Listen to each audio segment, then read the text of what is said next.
What's up everyone, how are you all? Today we are back with another amazing Naruto story. What if Godlike Naruto kicked out of Konoha? If you enjoy then please like, share and do comments. Dawn broke over Konohagakure no Sato, illuminating the 5 faces of the Hokage monument and the lone spot of yellow that could be found atop the Yondaime's head.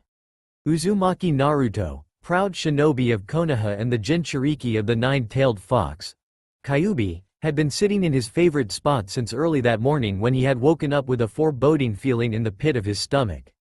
He'd quickly climbed to this familiar spot in an effort to calm himself down with the sight of his beloved village, completely rebuilt after Pain's devastating attack several days ago.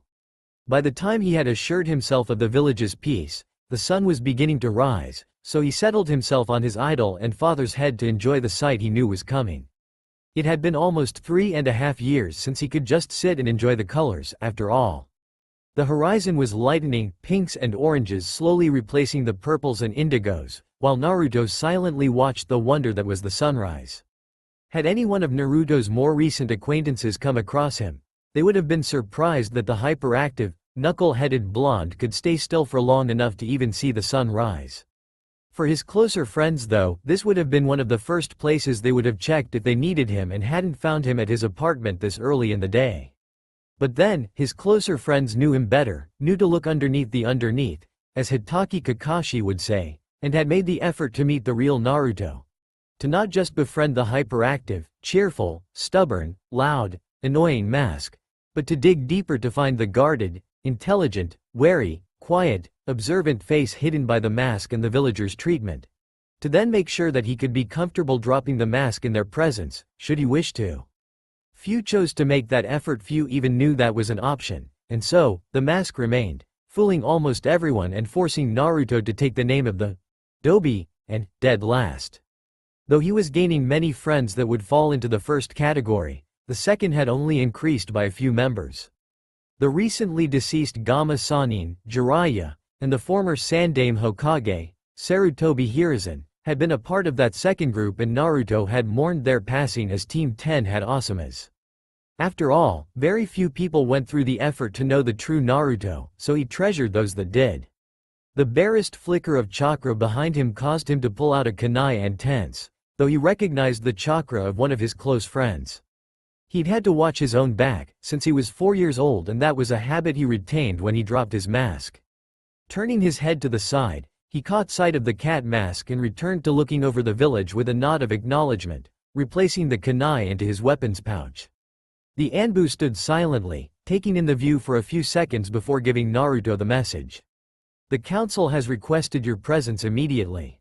Naruto continued gazing out to the training fields, trying to capture the peace and stillness of the moment, before sighing and standing up. Grimacing at the council's order, he stretched and yawned, taking one last glance at the view as he turned away, face falling into a scowl. "Alright, let's go see what the old geezers want." With a burst of chakra, the two shinobi disappeared, leaving the monument empty and silent. A leaf fell, riding the wind off the monument and vanishing into the distance beyond the gates. In front of the entrance to the council chambers, two shinobi stood, waiting for the council to summon one of them in.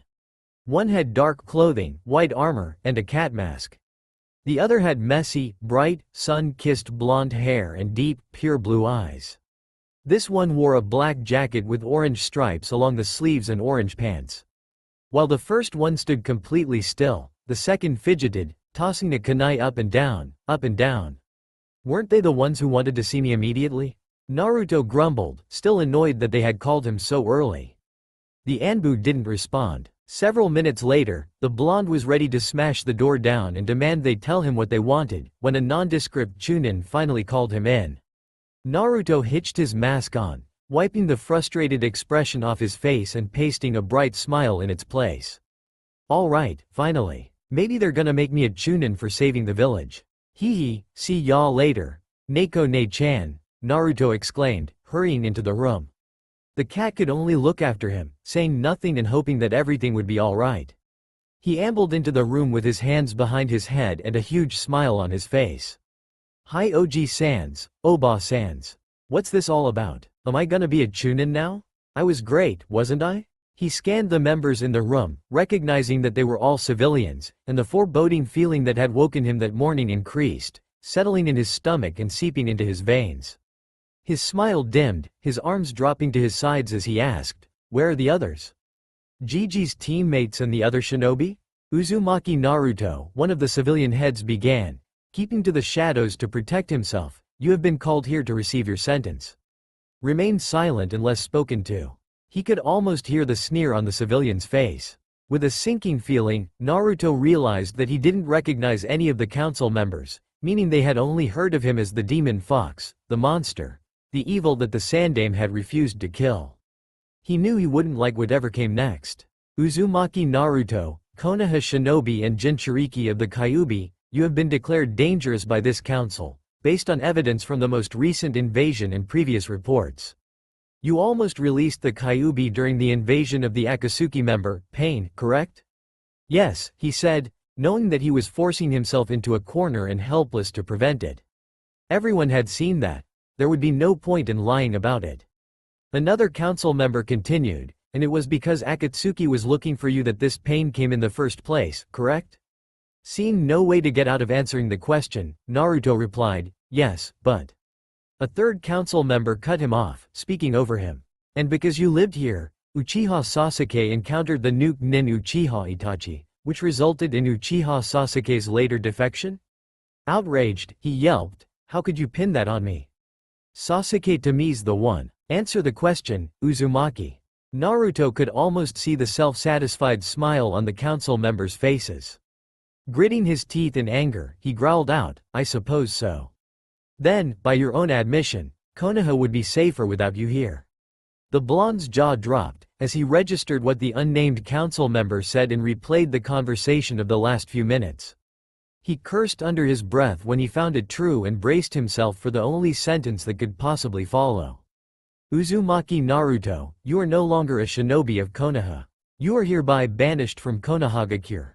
Should you step foot in Konoha from the moment you next leave the gates, you will be detained and executed. You will have 2 hours to gather your things and leave before we will make you leave. Turn in your Hite 8 at the gate." Even though he knew it was coming, Naruto still felt the sentence as a blow to the stomach. Leave? Leave Konoha? And never come back? Leave the only home he'd ever known, even if it hated and despised him? It hurt in a way he didn't know could be possible. Was this how Sasuke felt when his clan was almost wiped out?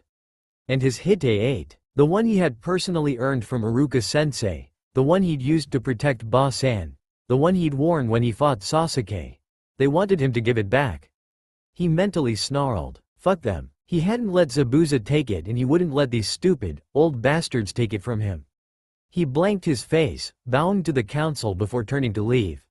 A last-minute order made him pause and face them again. "You are not to tell anyone of this. Though you are banished, as long as you are within the gates, you remain under our jurisdiction. No one is to know, or we will spread the word that you are the Jinchuriki of the nine-tailed fox and that through you, it still lives." With a stiff nod, he spun on his heel, leaving through the door and slamming it childishly behind him. Out of sight of the civilian council, Naruto spread out his senses, searching for any chakra signatures near him. Finding none, he dropped his mask, the blank expression morphing into a furiously stormy face as he dwelled on his sentence. He didn't realize that he had been releasing killing intent until the cat appeared in front of him and placed a hand on his shoulder. Looking up, Naruto recognized the signals that the cat was giving him and closed his eyes to try to calm down. Focus on breathing. In, out, in, out, in, out. Sealing all the anger into another part of his mind, he prepared himself to visit all of his friends one last time. 2 hours and about 70 bowls of ramen later, almost 4 full teams of Konoha shinobi stood at the gate to send off one of their own. Naruto smiled and laughed with a happiness he didn't feel, but he'd done this before. There were very few people who could see that it was false. "Bye, Naruto. Return soon. Don't die. Take care. I'll come back as soon as I can, guys." He waved, cheerfully. "See ya around." Naruto turned and walked through the gate, his friends watching him leave. His former sensei, Hitaki Kakashi, walked alongside him, reading his orange book. Naruto glanced at him, waiting for his sensei to speak, knowing that the silver-haired man would only talk when he was ready. You're not coming back. Naruto grinned and shook his head. I can't tell you, Kakashi-sensei. I've been told that I can't tell anyone about it. He looked around, spreading his senses as Kakashi did too, only feeling his friends and the gatekeepers. Lowering his voice, he commented, but tell Inu Ni-san that I don't even know if I'll be allowed to return. This could be the last time I see anyone in Konoha for the rest of my life. I'll miss him. Naruto looked back at his friends, waiting at the gate. And them. A lot. He turned back to the front. You should go back, Kakashi-sensei. They need you there. The Junin gave the blonde a measuring look, eye unreadable as Naruto matched him look for look. Kakashi reluctantly gave in and turned to go. Take care of yourself, Naruto, and I'll take care of them. As much as I can. He smiled behind his mask, his visible eye curving into an upside-down U. A small, genuine smile appeared on the blonde's face, lighting up his eyes. Thanks, Kakashi-sensei. He hesitated, smile shrinking. I'll try to visit. All right. Kakashi waved lazily as Naruto took off through the trees, heading east. The silver-haired Junin watched another of his students leave, feeling as though Team 7 was more broken than it was when Sasuke left. Somehow, he knew that the next time he saw Naruto, things would be very different. The next day, a crowd of civilians and shinobi were gathered in front of the civilian council. They had been summoned by the council because the council had an announcement to make concerning a very prominent shinobi that would concern the entire village. As the head of the civilian council appeared before the crowd, they quieted down, curious about this pronouncement. With the Godem Hokage in a coma and the Rokudame Hokage at the meeting, we have been able to get something done, something that we think will be cause of great celebration for the citizens of Konoha, he began, smug and confident. The crowd whispered among themselves, some speculating about what the civilians had done, others completely clueless. Looking around self-assuredly, he continued, the demon brat, who has plagued us for 16 years, has been banished. He is not to return to Konoha under pain of death. The head of the civilian council expected the crowd to be ecstatic, cheering and celebrating the absence of the monster. He thought the civilians, at least, would congratulate the council for taking advantage of the Hokage's absence to get rid of the fiend. What he didn't expect was the absolute shock that fell over the mass of people as they figured out who exactly had been banished. He never anticipated that shock becoming anger on Naruto's behalf. He never thought the denizens would become furious at him for sending the evil being away, beginning to shout abuse and toss harsh glares his way. Scanning the crowd, he saw that even the civilians were defending the fox brat. Completely bewildered, he did nothing as the crowd surged towards him, intent on making him recall Naruto. As the shinobi half-heartedly tried to restrain the mob, a group of shinobi was huddled together some distance away, discussing Naruto. All of the Konoha 12, with the exception of Naruto and Sasuke, and their senseis were frantically trying to put together a plan to track him down. Shikamaru, Kiba, Neji, if you want to find him, we'd better go soon, before we lose his trail, Kakashi said, completely serious. Alright, troublesome, we'll bring him back in no time. How hard could it be to find him anyway? Akamaru barked in agreement. Turning to look at Kiba, Kakashi replied, you'd be surprised. Kiba was confused, as were many of the others. What do you mean? You'll see, came the response. With that, the four blurred and took off, heading for the gate in the forest beyond. At the 5-cage summit, we will not abandon hope, Gaara replied, staring up at Uchiha Madara. Very well, in that case, I hereby declare. 1. He began, before pausing and looking to his right where another Zetsu was forming out of the wall. Another one of those. How interesting. Madara ignored the reactions of the Refuge and the Tsuchikage, waiting slightly impatiently for Zetsu to say his piece. The Kyuubi Jinchuriki has been banished from Konoha. He left yesterday at about noon and began heading east before circling around and heading west. He appears to be trying to find refuge in Sanagakure no Sato, Zetsu reported. What? They threw Naruto out? Konoha are idiots. Why did Danzo allow that to happen? We need to track him down and hide him away. This was accompanied with a jab in Orange Masked Man's direction, going to go after him as soon as he can, and, from what I heard, that Jinchuriki's not the best ninja around. How stupid is Konoha? Why wouldn't you keep your Jinchuriki around? Why would you even give a Jinchuriki more reason to hate your village and want to see it destroyed? Madara looked on amusedly as they discussed and, Confident in his ability to track the Jinchuriki, he decided to toy with them. I'll give you a head start on finding the Kyuubi Jinchuriki. How does 2 days sound? After 2 days, I'll begin my search for that Jinchuriki, and if you haven't found him by then, he shrugged, smirking behind his mask, good luck trying to beat me to him. There was no way they'd be able to keep the Jinchuriki from him, if they found it, so it didn't matter either way. The Kyuubi would still become his, in the end. With a swirl of distorted reality, Madara was gone, leaving the cages to plan. At the end of the day, the remaining 4 cages were heading back to their respective villages at full speed, prepared to scour their countries for any sign of a blonde, blue-eyed, orange and black wearing ninja with 3 whisker marks on each cheek. They were going to have to work together to find the Jinchuriki before Madara did, and that's what they planned to do. Somewhere in Hai no Kuni, Fire Country. I lost his trail. Again. A whine. A sigh. Alright guys, let's spread out and see if we can pick up the trail. How can you keep losing the trail? Didn't you say it'd be easy? A growl. Troublesome, there they go again. Shut up, Neji. I'd like to see you try to track him through this forest without losing the trail at least once. Several angry barks. Kiba, calm down. Neji, there's a good reason Kiba's finding it hard to follow Naruto's trail. Naruto can be the stealthiest ninja you've ever met. When he wants to be. With his orange pants? He couldn't hide in the village. Or how about with his bright orange jumpsuit from when he was 12? A snicker. I dunno about you, but I'm finding it hard to believe that eyesore could be hidden. Well think about this. You'd have to be pretty good to avoid the ninja after pulling a prank, right? Of course, but Iruka always caught Naruto and he's a chunin. Yes, but have you ever seen anyone else catch Naruto? And have you ever seen Naruto when he's doing his bigger pranks, like painting the Hokage monument? No. What's that got to do with anything?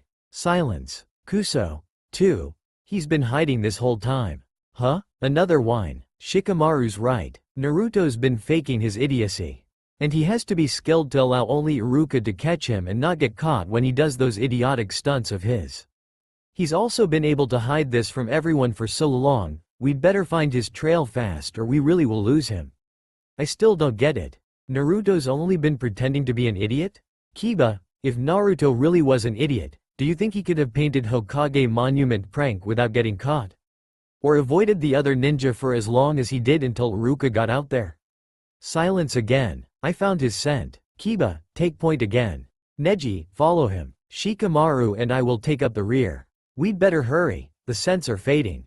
Right. A bark. Only the slightest trembling of the tree branches indicated that a conversation had taken place here. Free. Nami no Kuni, Wave Country. Night had already fallen over Nami no Kuni and Tsunade and his family were preparing for the night.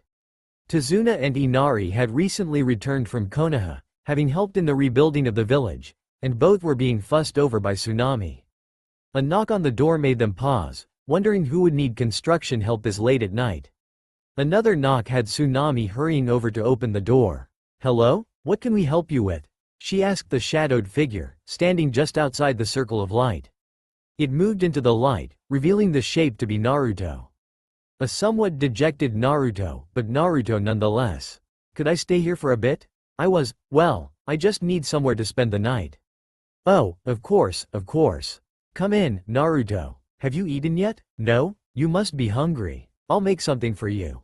Tsunami guided the quiet ninja to a seat at the table and had him sit, before she began cooking some food. Naruto, what are you doing here? Inari entered, confused but happy. Things are fine in Konoha, right? He asked, becoming worried when he saw how silent Naruto was. Yeah, things are fine in Konoha. There's nothing to worry about. I'm just here on my way to my next mission. Naruto hitched up that false face, so that Inari wouldn't worry. It's gotta be a secret, though. No one's supposed to know where I am.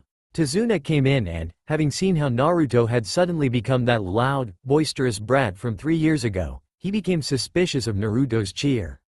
However, he brushed that off, deciding to worry about that later. That's good. Glad to know things are still fine.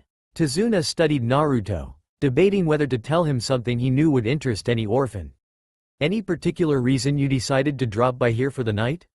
Naruto shrugged. I know you guys and I know I can trust you guys not to go around telling people that I'm here.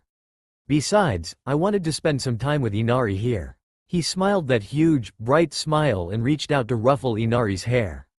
The young boy protested loudly, swatting at the hand, and Naruto laughed, causing Inari to smile with him, glad that Naruto was happier. Tsunade placed a plate in front of Naruto, content now that he was cheerful again.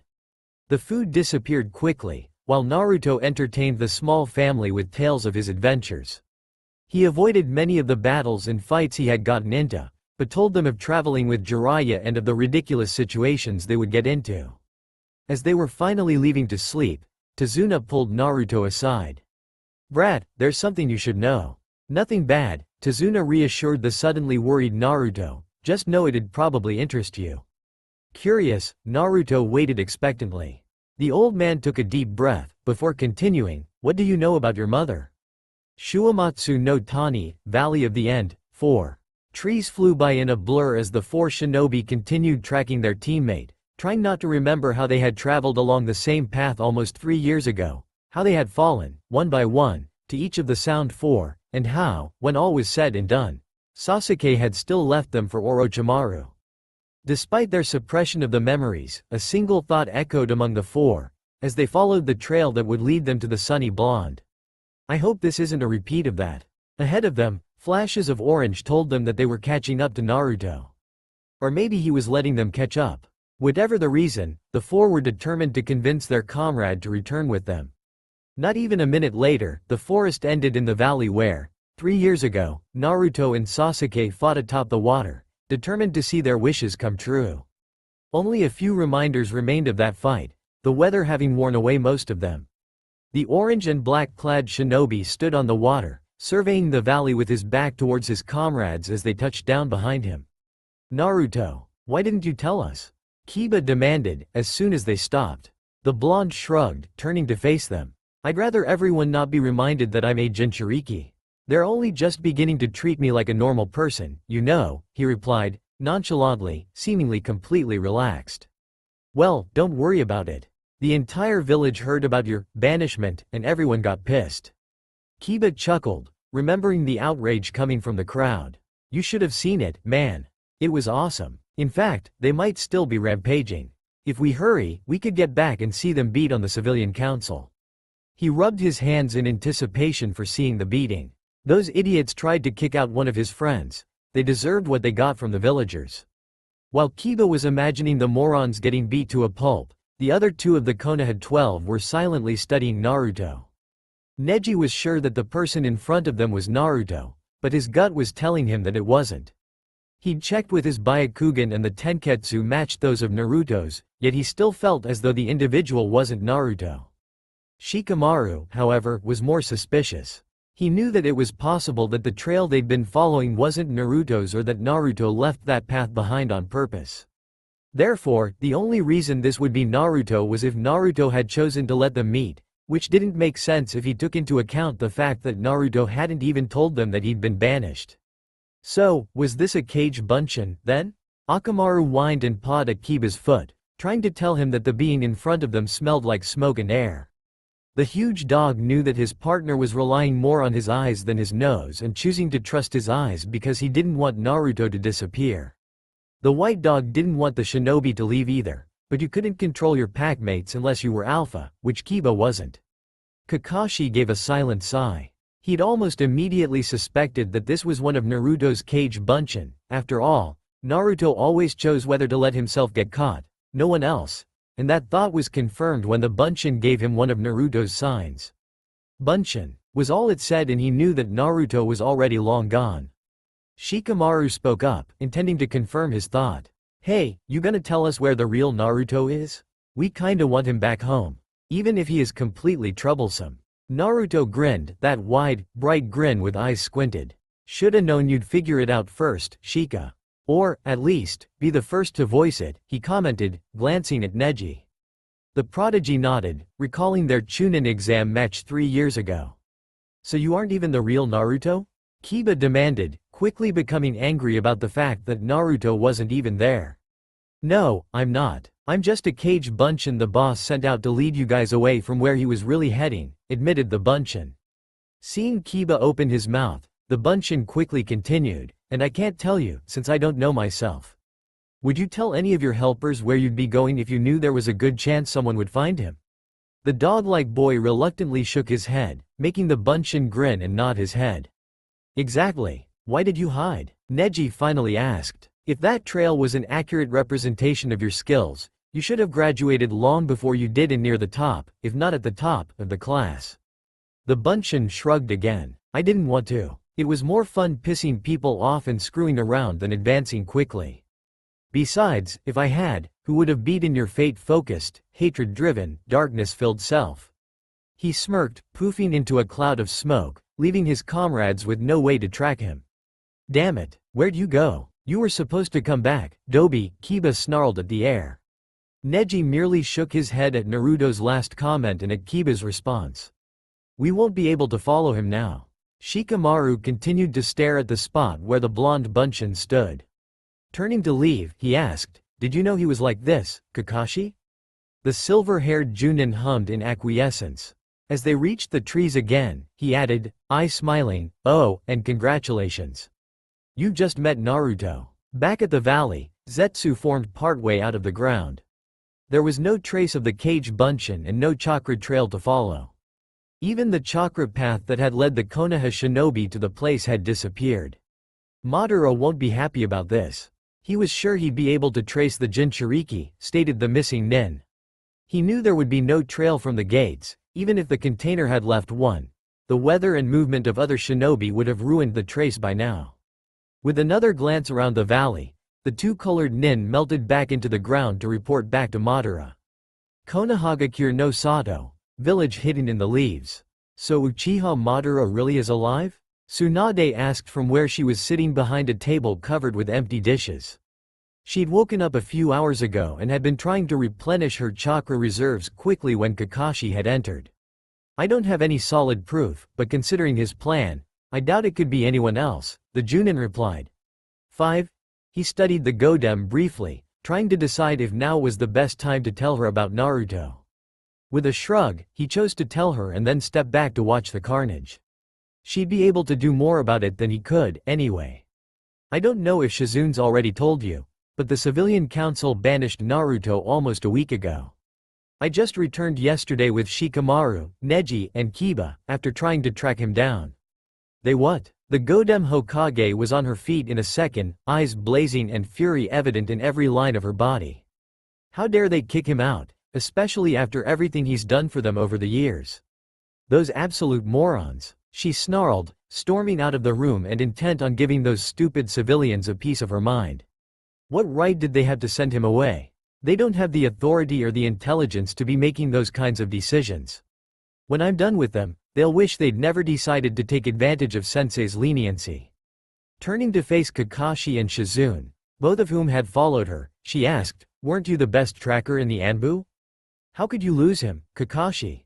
Completely serious and slightly offended, Kakashi retorted, I still am, as a matter of fact. The only reason I lost him is he's had experience, plenty of experience, evading all manners of ninja. He's even lost the Sandame, for Kami's sake. He knows how to disappear. I can see that, the blonde Hokage replied, dryly. I would think you'd take that into account before trying to follow him. Kakashi didn't respond, but as they approached the council chambers, Tsunade began to grin in anticipation. I'll make sure they never have the chance to do this again, she swore, before pushing the door open and entering. 1 year later, Konoha. Things had been rather quiet since Naruto had disappeared. Madara had left both Konoha and Kumo alone so far, focusing all his efforts into finding the blonde Jinchuriki. After all, he wouldn't have to fight anyone for the Kyuubi, not like he'd have to for the Hachibi, at the moment. He wasn't having as much luck as he'd thought he would. Sasuke, however, had fought with some Konoha shinobi in skirmishes over the past year, though neither side had been able to eliminate the other each time they met. The civilian council had been completely replaced with more reasonable members, who'd rescinded the order banishing Naruto in the first place. Now they just had to find him to tell him that. No one had been able to find him, despite Tsunade having sent out the best trackers she had. She'd even sent missives to the other cages, but everything she received had said that no one had seen him since the four-man team had met his cage Bunshin a year ago. Everyone kept their ears open for any rumors that could point them to Naruto's location, but nothing came up. It was almost as though he'd completely disappeared off the face of the world. Konoha hadn't been the same since. It seemed like a dark cloud had covered the village with Naruto's absence, lowering the mood for everyone. No one had realized just how bright and optimistic Naruto had been and how he'd been able to make everything seem that much better until he wasn't there anymore. It was a wake-up call to the remaining few who hated Naruto, albeit a harsh one. Everywhere those former council members went, they received despising looks, inflated prices, and cold shoulders. In short, they received the same treatment that they had encouraged against Naruto, before he'd earned the respect and goodwill of his comrades. Shunned and bitter, some hated Naruto for putting them in this position and complained to their fellow victims, firmly believing that they were in the right and that the demon had bewitched the entire village.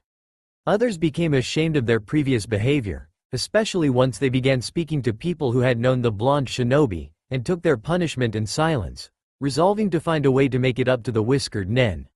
This bright day, almost the anniversary of Naruto's disappearance, many preferred to see it as a disappearance, instead of the banishment that it originally had been. There was a commotion at the main gate of Konoha. A squad of ex-NA-6 carried the limp body to an interrogation room in Konoha's T&I headquarters. Uchiha Sasuke had returned to Konoha. There was no indication as to who put him there, and we have no one who could figure out what the seal around the curse seal does. Tsunade demanded of Tori, 7, who had been one of the Anbu that retrieved the missing nin. The bird shook his head to both questions before indicating the table laid out with everything that they'd removed from Sasuke. The only thing that really stood out, though, was a piece of paper, which appeared to have nothing on it. Curious, Tsunade picked it up and turned it over in her hands. "It's completely blank?" she half-stated, half-asked, examining the white sheet. The Godem caught Tori nodding in the corner of her eye. "Interesting," murmured the Hokage.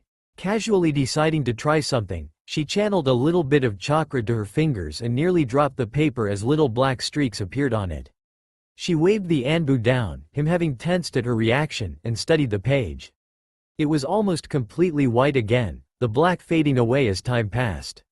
"I wonder." Tsunade began channeling the same amount of chakra as she had before and, sure enough, the black streaks came back, not that they made any sense.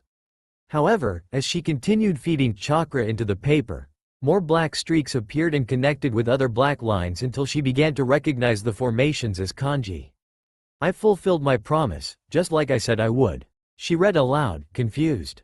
A sharp intake of air made the Godem look up and meet the shocked, saddened green eyes of her one-time apprentice. "Sakura?" the Sannin asked, seeing the pink-haired teen shake her head with a heartbreakingly sad smile. "Naruto brought him back, Tsunade-sensei," Sakura whispered. Clearing her throat, she continued, speaking softly. "When Sasuke left the village and Naruto and everyone was preparing to go after him, I asked him to bring Sasuke back. And he told me that he would bring Sasuke back and that it was the promise of a lifetime." The green eyes dropped away and closed. "Looks like he finally did it. And I didn't do a thing." A smiling image of a blonde, whiskered ninja popped up in her mind. "Come on, Sakura-chan," it seemed to say, "cheer up. He's back and we'll make sure he doesn't leave again. We'll show him that he needs us, no matter how much he says to the contrary." The imaginary response brought a smile to her face. Naruto was right. Sasuke needed to remember how to be a human being and, since Naruto wasn't here, it was up to her to make sure he recalled it. Sakura looked up again, resolved to help Sasuke for Naruto, for herself, and for Sasuke's idiotic, immature self. "Thank you, Naruto. Is that so?" Tsunade turned thoughtful eyes to the now blank again piece of paper. "Even banished from Konoha, you still protect your precious people, huh, Naruto?" 2 years later, Konoha. "We will be holding the Chunin exams in Konoha this year," the Godem Hokage announced to a group of Junin, surveying them. Every single one of the Konoha 12 had eventually been promoted to Junin over the last 2 years, with 2 entering the Anbu ranks and 2 taking on Genin teams. Konoha had prospered, as had all the other countries, with Madara completely focused on capturing Naruto and frustrated enough to leave the hidden villages alone.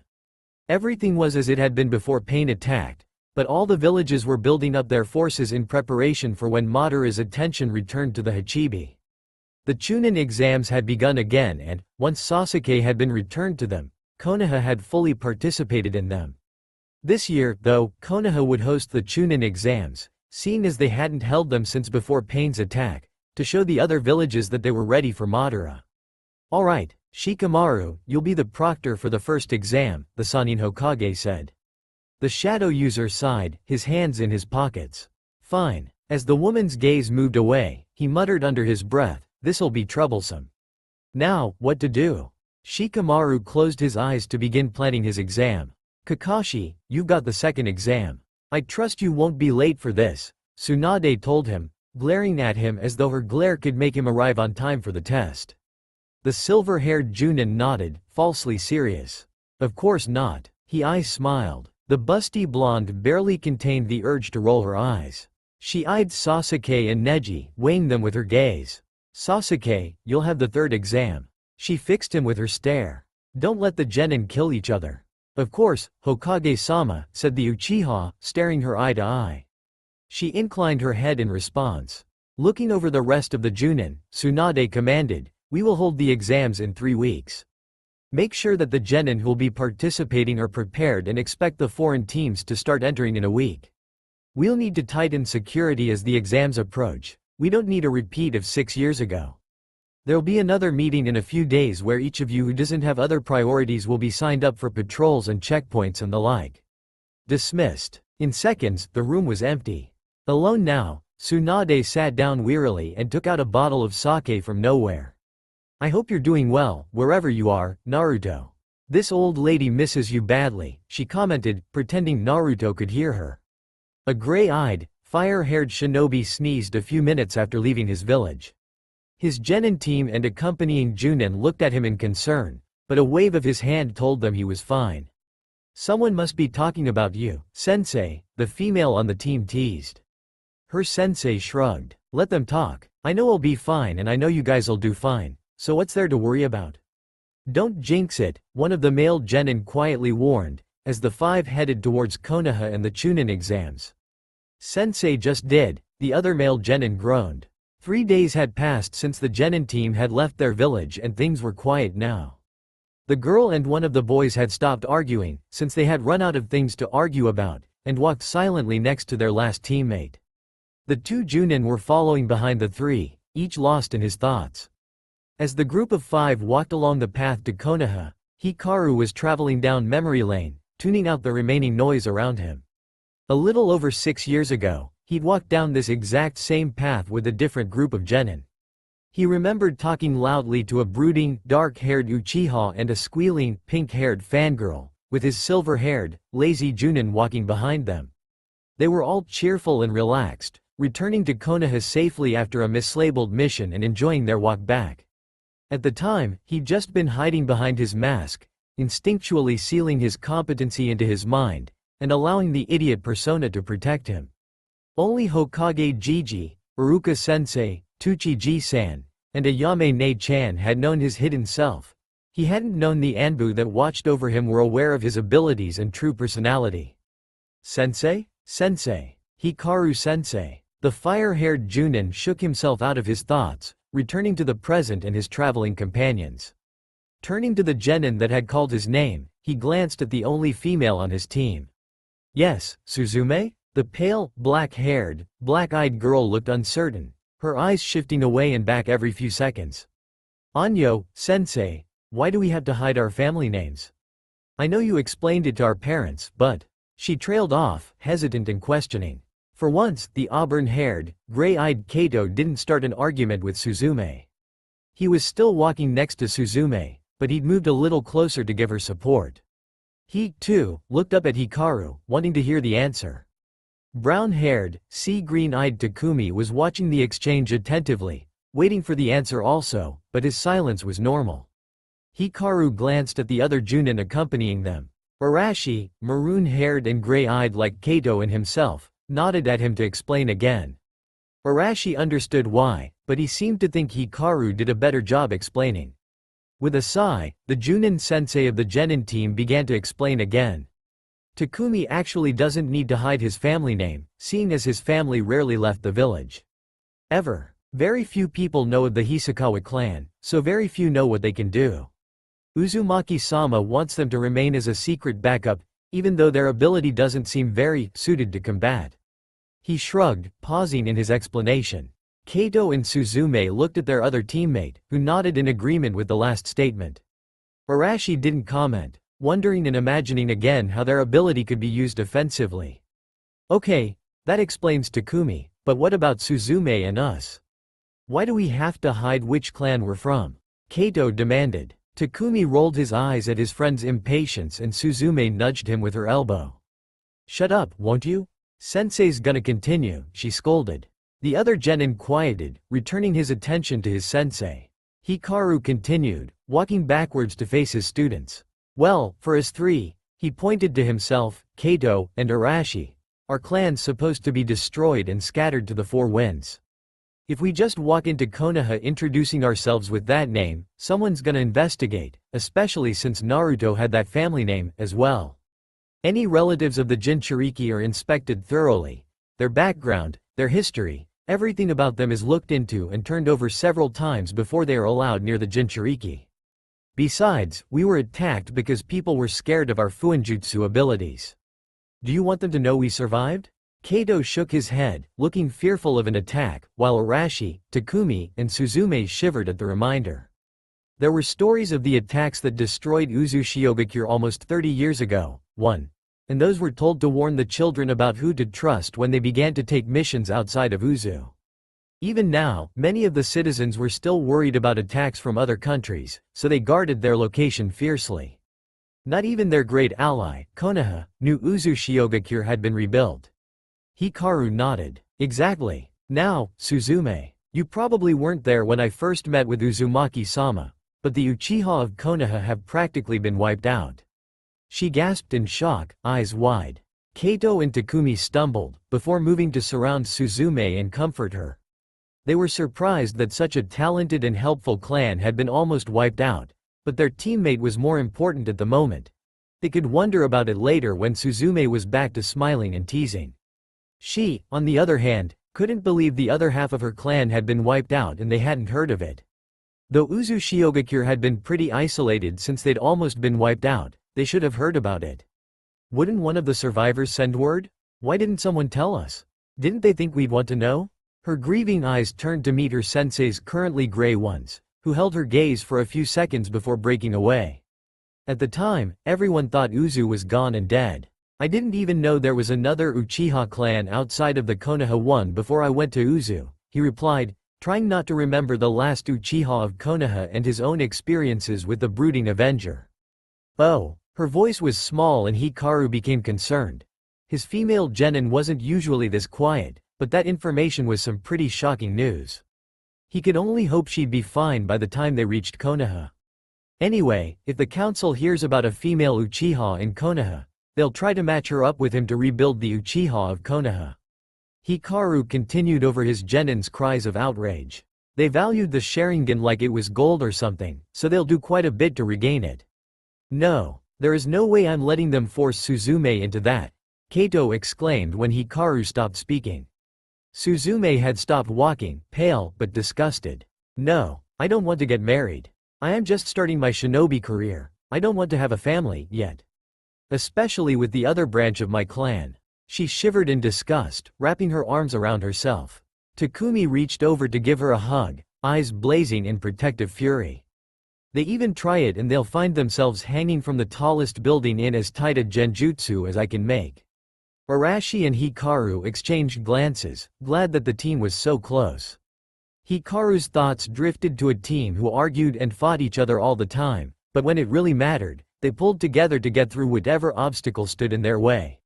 He looked at his team and hoped they wouldn't fall apart, unlikely as it was, because they wouldn't separate like that team did.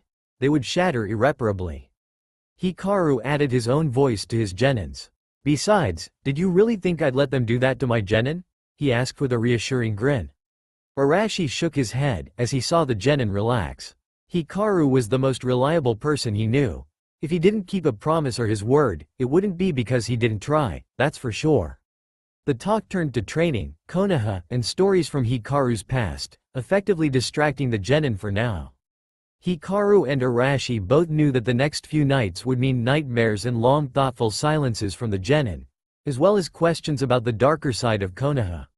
It was something that they were loath to do, but Suzume had asked, and it was better for the genin to be prepared than for all of this to be a surprise, if it should happen. It would be a couple of days before they reached Konoha anyway, so there was still time.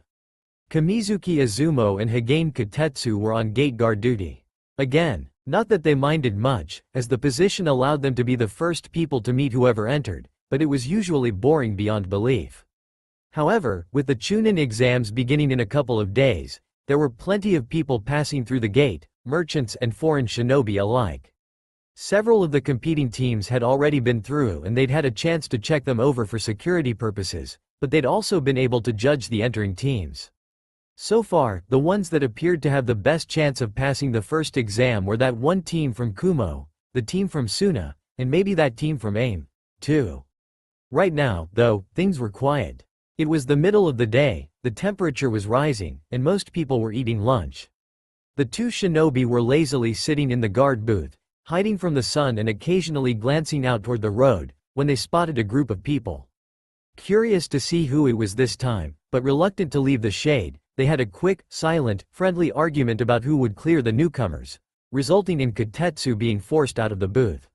He mock-scowled at his friend briefly, before leaning against the booth to wait for the group to arrive, studying the new arrivals as they took their time walking to the gate.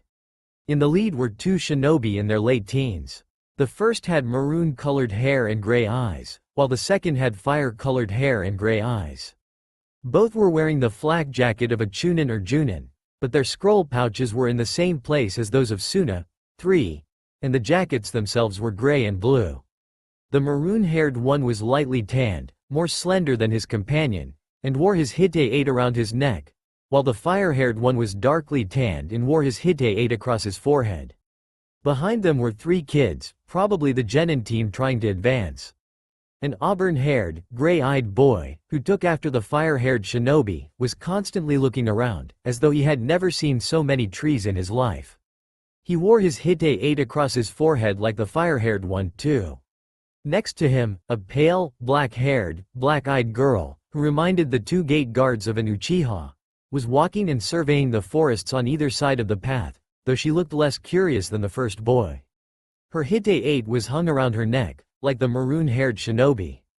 Behind them, a brown-haired boy with sea-green eyes calmly followed his teammates, not seeming to care about the trees as the first two genin were. He had tied his hite-8 around his right leg, so that the metal plate rested on his kunai pouch. As they came close enough to see the symbols on their hite-8, Kotetsu was surprised to notice that he didn't recognize it. There were few shinobi villages whose symbols they didn't recognize, as they'd received many missions from villages all over the shinobi nations, due to their strong, yet kindly reputation, but this was definitely one of them. This one appeared to be a series of 4 waves, and the only thing Kotetsu could assume was that a hidden village had formed in Nami no Kuni. The 5 stopped at the gate, handing Kotetsu their papers and waiting for him to approve them. The Konoha shinobi scanned their papers, matching faces to names. The maroon-haired shinobi was Arashi, the fire-haired one Hikaru, the auburn-haired genin was Kato, the girl Suzume, and the last one was Takumi. Hikaru was the Junin sensei of the genin team, with Arashi acting as a representative of their village. Checking the rest of their forms, he cleared them for entry, the entire time listening to their conversation. "This is Konoha? It's huge." Kato was the one who'd spoken. "What did you expect? A village like the ones we walked past?" Suzume responded, rolling her eyes. "No, but it's still bigger than I expected." Izumo called from where he was hiding in the booth. "This your first time in Konoha?" The genin nodded, looking curiously at the other shinobi. "And you're here for the Chunin exams?" Another round of nodding. "Then, you'll probably want to head for the hotel near the center of the village. It's the closest to most of the major places you'll use or need, with shops catering to shinobi only a few minutes walk away." He shrugged. "If you get lost, just ask for directions." With that, the group of 5 entered the gates, leaving behind 2 curious shinobi with a new load of gossip. Senju Tsunade was leaning on her hand when an Enbu appeared in front of her, kneeling, with a fist to the ground as he waited for her acknowledgement. She recognized the falcon as the Anbu who was assigned to the main gate. Motioning him to stand and report, he did as she said and reported, "A genin team from an unidentified village has entered to compete in the Chunin exam." An unidentified village? Tsunade sat straight up, glad for a distraction from the paperwork, but worried about another new village, since Otogakure had been the newest village for the past 6 years and it wasn't exactly the best thing that had ever happened to Konoha. What did their Hite Atesh look like? They appeared to be 4 waves drawn with a single line, the falcon responded, monotone. Has Nami no Kuni built a hidden village in these last 3 years? Not that I am aware of, Hokage-sama. Alright, return to your post, Taka. If anything else comes up, alert me immediately, she commanded. With a short nod, the Anbu flickered away. The Godem Hokage rubbed her temples. Since Jiraiya died, they hadn't had much of a spy network. As a result, they were a little behind when it came to recent news, but it didn't matter much. They had regained what strength they'd lost in the Tsunade invasion and the pain attack, returning to the levels of the Sandame's second reign. Madara had been completely obsessed with trying to find Naruto, but he hadn't found the boy she considered her grandson, which she was glad for. She worried about him, though. She was one of the few who knew the Naruto behind the mask and she loved him like her little brother. She tried to convince herself that he would be fine, that he was a very competent ninja as he demonstrated when he disappeared 3 years ago, but the irrational part of her wouldn't hear of it. So, trying to distract herself, she returned to the curse the gods gave to all cages, paperwork. Nara Shikamaru was ambling along the streets of Konoha with no direction in mind. He was off duty at the moment. With the Chunin exams coming up, Tsunade wanted all of her ninja to be near the village, in case something like the Tsunade invasion occurred this time. The pineapple-haired shinobi didn't mind staying. He'd been busy, taking quite a few missions recently and helping Kurenai watch over her kid when she had a mission. Today, though, they were both in the village, so Shikamaru took this chance to go cloud watching. He hadn't had the time to relax, which was troublesome, but he was making up for it by taking advantage of his free time today. As he passed through the market where most of the foreign teams were housed, a small group of redheads caught his attention. 3 of the group had hair in various shades of red, while the female had black hair and the last male had brown hair. The group of 3 children indicated it was a genin team who'd come to compete in the Chunin exam, so one of the 2 older shinobi must be their sensei. The genin were looking around, obviously foreign, while their older companions walked calmly through the crowd. Or at least appeared to be. The Nara narrowed his eyes when he caught the tense set of one of the shinobi's shoulders. This one was red-haired and gray-eyed, like 2 of his companions, with his Hite 8 across his forehead, but he was a lot more jumpy than the other 4. His eyes shifted constantly, trying to keep track of everyone around him and trying not to seem overly suspicious at the same time.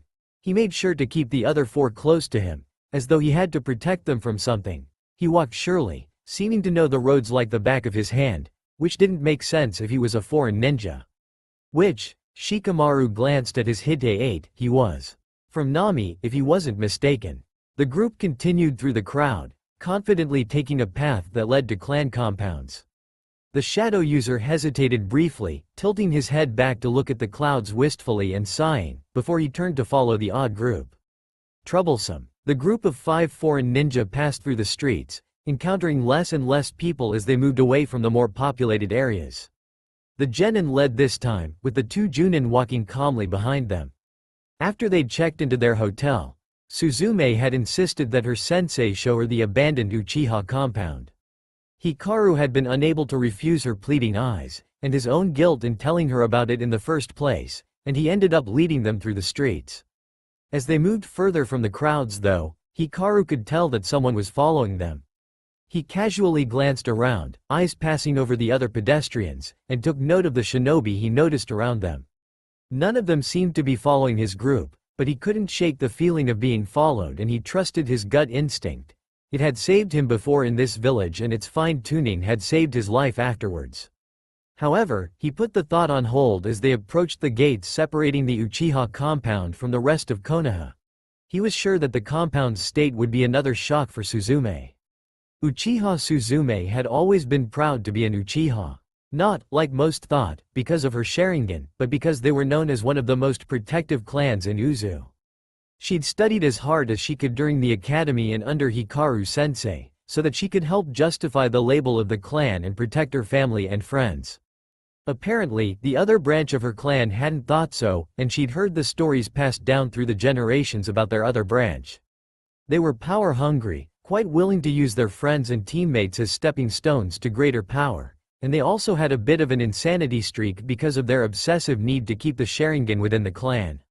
Along with a superiority complex and their stoic, aloof manner, they were almost the complete opposite of the Uzu branch. Though they were distant, thank Kami family, Suzume had still felt grief at their destruction and guilt at the part of her that was relieved. She'd begged Hikaru-sensei to show her the compound, so that she could find some sort of closure, but she was glad that everyone else was coming along. It wouldn't feel right to go alone. As the gates separating the compound from Konoha rose in front of them, Suzume began to slow down, pausing right before the gates. She was nervous about what she'd see when she crossed the gate and shoved her trembling hands into her pockets. Looking for support, she glanced to her right at calm, quiet Takumi, who met her gaze with his silently accepting expression. Turning to her left, she locked gazes with cheerful, easily distracted Kato, who smiled at her, looking completely relaxed. Behind her, she could see Hikaru-sensei and Arashi-san standing like guardians over her and her team. Suzume faced forward and, bolstered by the support of her team, walked through the gates. A quick scan caused shivers to ripple up and down her spine. It was so empty. Nothing moved, made a sound, shifted. Nothing. Even the air felt hollow, as though the life in it had been sucked out by what had happened. She hesitantly continued walking, glancing around quickly and feeling fear seep through her. The steps of her friends seemed to echo through the compound, and Suzume felt as though people were watching her. Here and there, the walls were stained in patches, darker than the areas around it, and she shivered every time her eyes landed on another spot. She could guess what they were, and the patterns indicated a very messy, bloody affair. "Hey, Kato, what do you see?" Takumi whispered to their teammate. Suzume watched the Uzumaki boy out of the corner of her eye. They felt a brief surge of chakra, about the same amount that was needed to climb trees, and barely saw the swirls of Kato's bloodline form. Lots of navy blue, some brown on the buildings. Indigo in little patches and pools, Kato reported, but then hesitated. And there's this ominous black-blue in some places, almost never connected to any other bit of it and barely overlapping on the indigo. A decrease in chakra followed him returning to normal sight. By that time, Suzume decided that it was enough. The remaining chakra gave her the creeps, since most chakra dispersed after a few months, but the chakra here hadn't, even after who knew how long. The lifeless, empty quality of the Konoha compound had her imagining the same thing in the Uzu compound, and she was starting to panic. Come on, let's get out of here. I've seen enough, she stated, turning to leave. The Uzu Uchiha had to stop at the sight of the shinobi in her path. The stranger surveyed them with cold, black eyes before he opened his mouth. "What are you doing here?" Sasuke had been returning to his apartment in the Uchiha compound when he had felt the slight rise in chakra. Knowing immediately that someone, or several someones, were trespassing on Uchiha property, he'd quickly taken to the roofs and ran the rest of the way back. Landing almost silently behind the intruders, he quickly assessed them. 3 genin and 2 chunin to junin. Rather good odds, actually, but that was only if necessary. The seal around Orochimaru's curse seal prevented him from using any chakra inside the village, unless it was a life-threatening situation or he got permission, but he doubted he'd need chakra for this. When he heard the girl's statement, he internally smirked. Did she really think this was that bad? If that was true and echoed the other two's sentiments, how could her Junin sensei really nominate her team for the Chunin exams, when they were obviously not ready? Maybe he'd watch this team, if only to see how she would operate under pressure. He blanked his eyes as she turned and almost broke the stoic mask when he registered her appearance. She looked like an Uchiha. If he didn't know any better, he could have sworn they were related, but he knew that he and one other were the last Uchihas. To get his mind off of the girl's eerie resemblance to his family, he scanned her other companions and almost grimaced at their hair color. The bright red reminded him of a blonde dobi he had once considered his brother. He could even see resemblances between the redheads and Naruto, which caused his anger to rise. How could they even think to imitate the first person he'd connected with? Breaking off that line of thought, before the seal knocked him out, Sasuke turned to look over the last genin. This one was not one he recognized, so there were no associated feelings that could trigger the seal. The boy had brown hair and sea-green eyes, somehow reminding him of Inari, and calmly carried himself with pride. Sasuke decided that this boy must have a clan, as the way he stood reminded him of the other Konoha 12 who were from clans. His survey of the group completed, Sasuke demanded, "What are you doing here?" and watched with interest as the other 4 deferred to the fire-haired shinobi, who shrugged. "We'd heard about the massacre, but hadn't had a reason to come to Konoha before. Since we're participating in the Chunin exams this year, though, we decided to come see the compound." The Uchiha bristled. "What, do you think this is some kind of show, where you can just walk in and out with no permission or anything?" he demanded angrily. His eyes caught the slight shift in the group, as they prepared themselves for a possible attack, and which changed their aura from nervous and apprehensive to wary. "Troublesome. Could you try not to start an international incident, Uchiha?" another voice drawled from behind him. Sasuke didn't turn around, though. He'd recognized it as the Naras almost immediately. Although considering the first word that was said, it wasn't too difficult to guess who it was. "I found them on my property first, Nara. There was no permission asked or clearance given or anything," Sasuke replied stiffly. He knew that, though many had gotten used to him in the village again, there were a few who had yet to accept his presence. Shikamaru was one of those few. But even if the Nara was untrusting of him, it wouldn't explain why he'd been nearby in the first place. Sasuke's eyes narrowed at the 5. "Were you following them too?" He walked too confidently through the streets.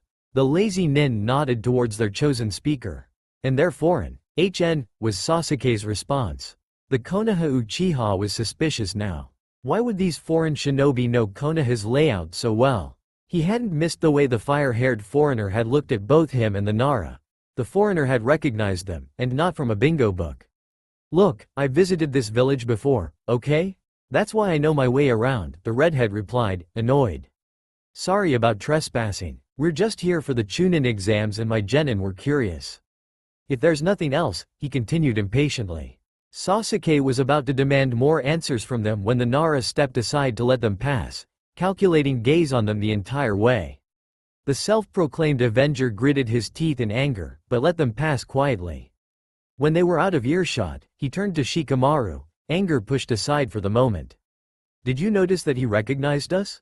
"Yeah." The shadow user was still facing the way they'd gone. "This is going to be troublesome." The day before the Chunin exams began, several days after the confrontation between the Uzu shinobi and the Konoha shinobi, a figure could barely be seen atop the Hokage monument. Hikaru was sitting by himself, watching the sunset. He'd left his genin and Arashi at the hotel and gone up to this spot to be alone.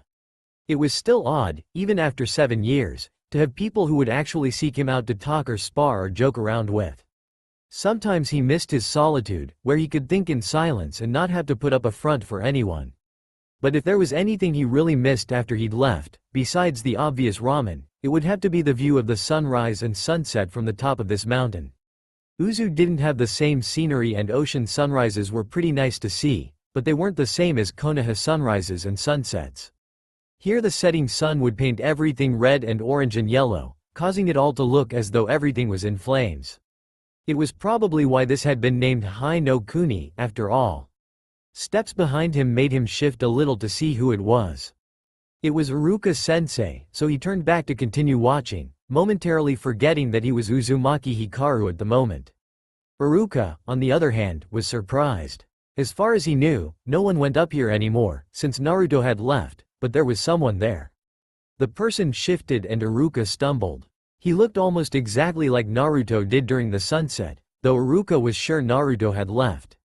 Hadn't he been part of the ninja who'd been sent out to look for the whiskered blonde 3 years ago and returned with nothing?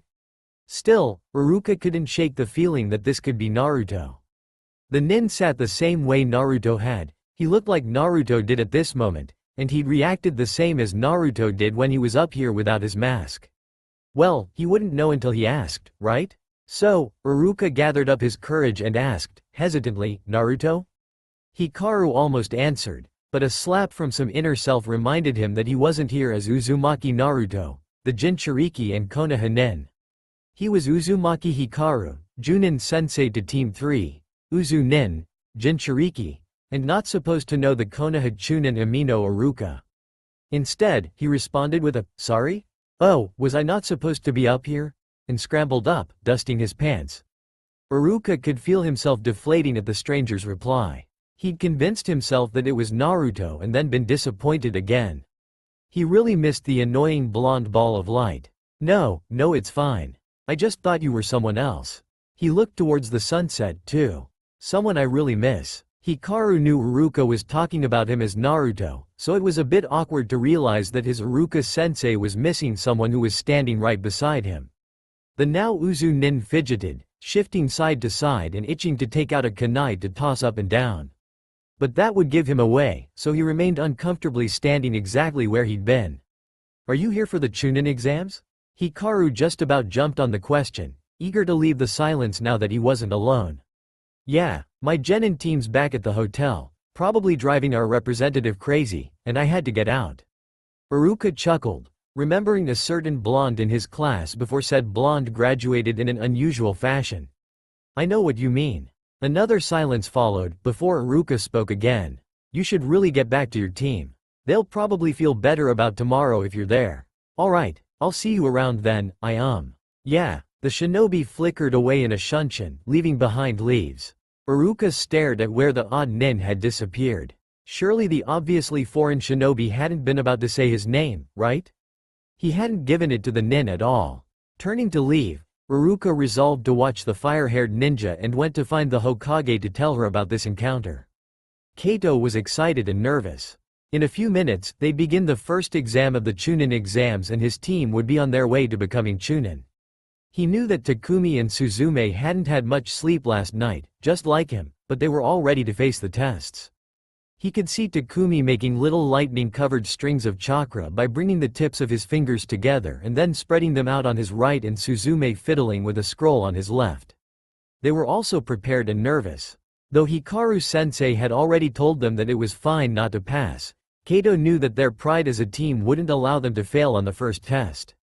The three of them exchanged glances and, by mutual agreement, entered the building at the same time. The first stage of the Chunin exam had begun. The hotel room was quiet. Then again, it was always quiet when the genin left, Arashi mused. Today was the first day of the Chunin exams, after all, and the genin had practically worn tracks in the floor the night before. They'd define, though, they'd been genin for a year and a half now, so this little test should be simple. Arashi paused at that thought, remembering that this was the village that had Morino Ibiki as a proctor of the first exam 6 years ago. Alright, so maybe it wouldn't be simple, but he had faith that Hikaru's genin would be fine. Hikaru, on the other hand, had returned the day before, subdued and slightly angry. Not that he'd shown his genin. Arashi rolled his eyes at the other Junin's behavior, shifting slightly on the couch. Kami forbid Hikaru show human weakness to anyone. The temporary redhead had done the same thing, when he'd first arrived in Uzu, but the rest of the village had been able to coax him into opening up a little. Over the course of the trip here, though, Arashi had noticed Hikaru shutting them out again, and he couldn't think of a way to stop it. That frustrated him. He hated seeing his cousin fall back on defensive measures he shouldn't have needed in the first place. Hearing a slight noise, Arashi looked up to see the other Uzumaki heading for the door. He reached out to tug on the other's sleeve and, when Hikaru looked at him, gestured to the seat in front of him. The fire-haired shinobi hesitated for a second before moving to take the seat, turning a questioning gaze toward Arashi. The Junin began, Hikaru. He paused, making the decision to address his cousin by his birth name to indicate the seriousness of the conversation. Naruto, what was that yesterday? What happened? Hikaru immediately shot paranoid, pointed glances to the doors and windows, warning Arashi of the dangers of revealing him here, now. Paranoid, since they didn't know who could be listening, and pointed, as he technically was, Hikaru, at the moment. In response, Arashi rose from the couch and tapped a seal in the corner of the room. Hikaru adopted a sheepish expression at the reminder. The other Junin wouldn't risk his cover like that in the middle of Konoha, after all. Not when Hikaru was still trying to hide. Arashi returned to his seat and raised an eyebrow, reminding Hikaru of the original question. He looked away from his cousin, fidgeting, and tried to find something to distract Arashi. However, the room provided no distraction, so Hikaru reluctantly faced Arashi again. So, Hikaru pulled out a kunai and started fiddling with it. I slipped up. He scowled, irritated that he'd already screwed up and he hadn't even been in Konoha for an entire day. Already? Arashi was a little surprised. His cousin wasn't normally this bad on a mission. You know, this was my home, even if they kicked me out 3 years ago. I couldn't help myself. Hikaru tried to justify himself, catching the surprise on the other's face. And you saw the way I acted when I first arrived in Uzu.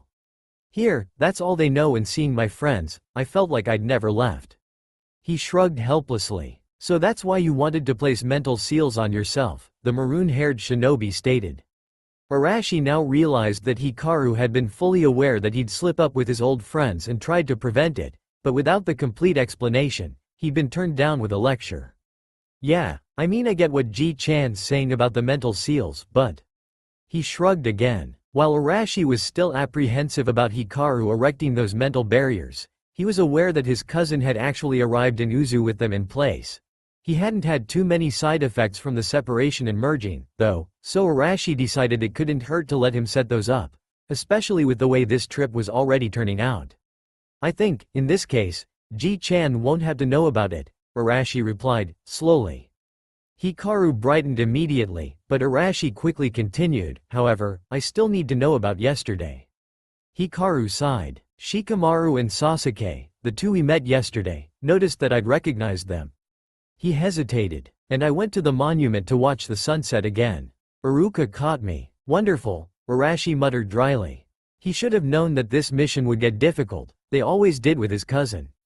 Sometimes he wondered how their Ji-chan could stand to listen to all the absolutely insane things his cousin did and not want to hide him away from the world. Or get a heart attack. And how smart are they? Well, the first's a Nara, the second's a Konoha Uchiha, and the last's a teacher in the academy. He paused. And they've probably told Ba-chan by now, Hikaru said, reluctantly. Hikaru, Arashi moaned, dropping his head into his hands. What had happened? Where had they gone wrong? Was it because they were in Konoha?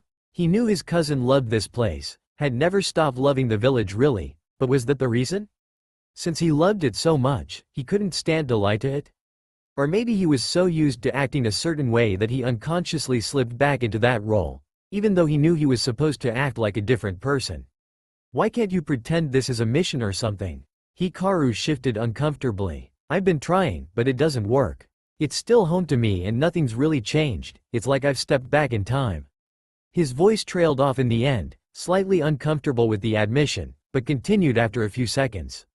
That's why I need the ceiling. So I don't slip up again and drag you guys down with me. Alright, I still don't completely agree, but if you really think you need to. Arashi fell silent as Hikaru closed his eyes and his chakra rose. Hopefully, they could still make it through the Chunin exams without getting caught. Now that Hikaru would have a better hold on his reactions and emotions, but this was getting to be a mess of a situation. Why did Ji-chan want them to go through the Chunin exams again, when they hadn't since the fall of Uzushiyogakure? Arashi couldn't think of any reason besides international experience, but that didn't seem to be a very good reason. Maybe he wanted Hikaru to face his past, find closure, and return to Uzu and the family he really belonged to. Well, either way, he would ask when they returned, provided everything went well. Half an hour later, Arashi heard Hikaru shift, telling him the other had finished. He looked up from the ceiling scroll he'd been working on and scanned his cousin's face. There was nothing visibly different, but there was a subtle change in his eyes that told Arashi that the ceiling had gone well. Everything went fine then? But that didn't mean he wouldn't ask anyway. Yeah, Hikaru absently responded. He glanced at Arashi, his genin returning to his thoughts. Do you think they'll be alright? They'll be fine. They're experienced, Arashi assured him. And you're not that bad a teacher, you know. You're right, Hikaru sighed. I can't help but worry, though. Wanna spar then? Arashi was pretty sure that they'd be fine. Most of the shinobi would be pulled back to watch out for the exams, so the training grounds should be pretty empty. Anyway, nothing distracted his cousin like training and sparring. Sure, Takumi trailed behind his two teammates as they made their way towards the testing room. He knew that, like him, Suzume and Kato were eagerly anticipating the challenges that they would soon face in these exams, especially since Naruto-sensei Well, actually Hikaru-sensei. He was always forgetting that sensei had to be called two different names. It was part of the reason why he was quieter whenever they left Uzu. It would be disastrous, for everyone, if he slipped up, had told them about his own Chunin exams. It wasn't so much the absolute mess that their sensei's exam had dissolved into. What with one of the Sannin crashing the exam to steal sensei's teammate and the invasion that pitted Konoha against Suna and Otto. So much as the obstacles that the teams had to get past to even be considered for Chunin that had his team and him so excited, not to mention the competition among all the participants. And on top of all that, they were the first team Uzu had sent to the exams in about 30 years.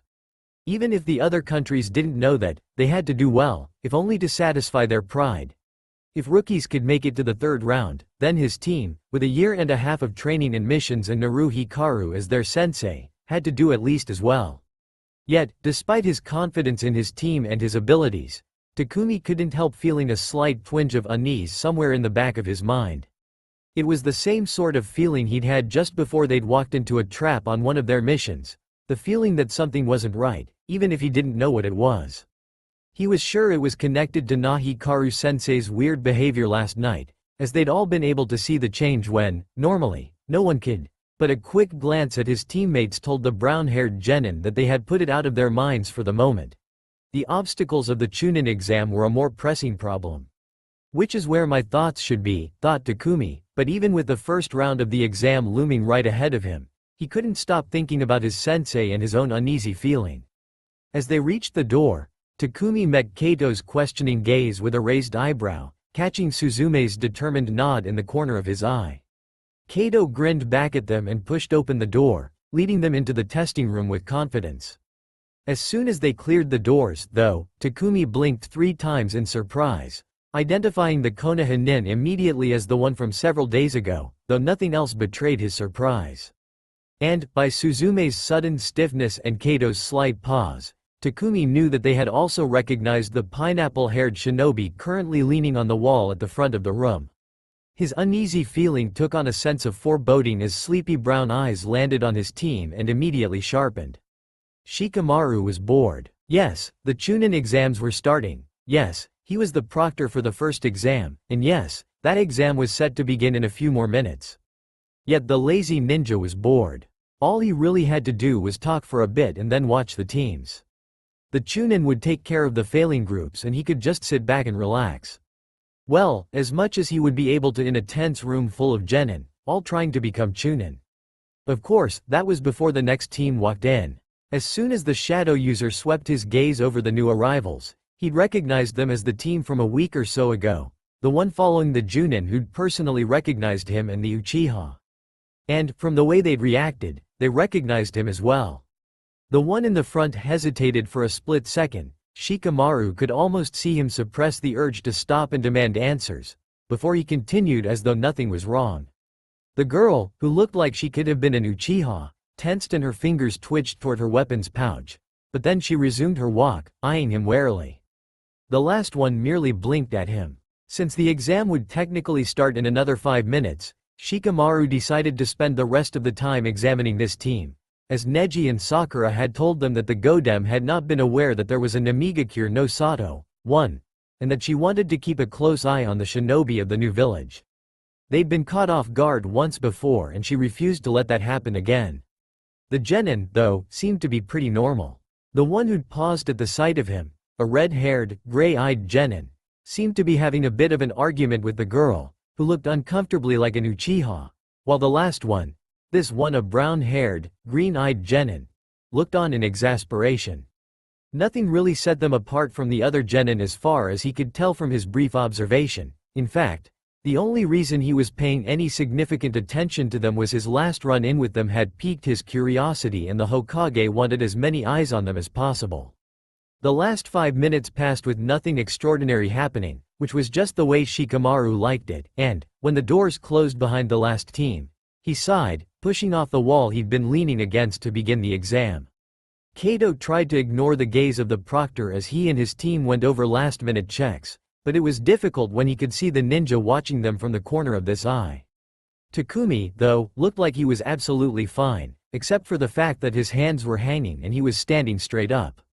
The young Uzumaki knew that his friend and teammate would have been leaning against the wall that they'd put behind them with his arms crossed, if he really was relaxed, but Kato was reassured by Takumi's stance. At least one of them would be focused on watching out for the others. On the other hand, Suzume had yet to relax from her rather stiff pose. She was constantly darting her eyes back towards the proctor, reaching for her weapons pouch, only to stop and pull back. Kato thanked Kami that her right side was hidden from direct view, not that it would really matter if something didn't distract her quickly. So Kato decided to try to reassure her, even though he knew that she would snap back, at least then she wouldn't be focusing on the examiner's gaze. "Suzume," he began quietly. "Don't worry, he won't do anything while the exams are going on. But he's watching us like we're a threat," she retorted hotly, though she also kept her voice low. "Just us. How come he's not watching any of the others?" Kato took a couple seconds to observe the Junin to confirm what Suzume was saying. The shinobi's eyes drifted over the other teams, but they always returned to his team.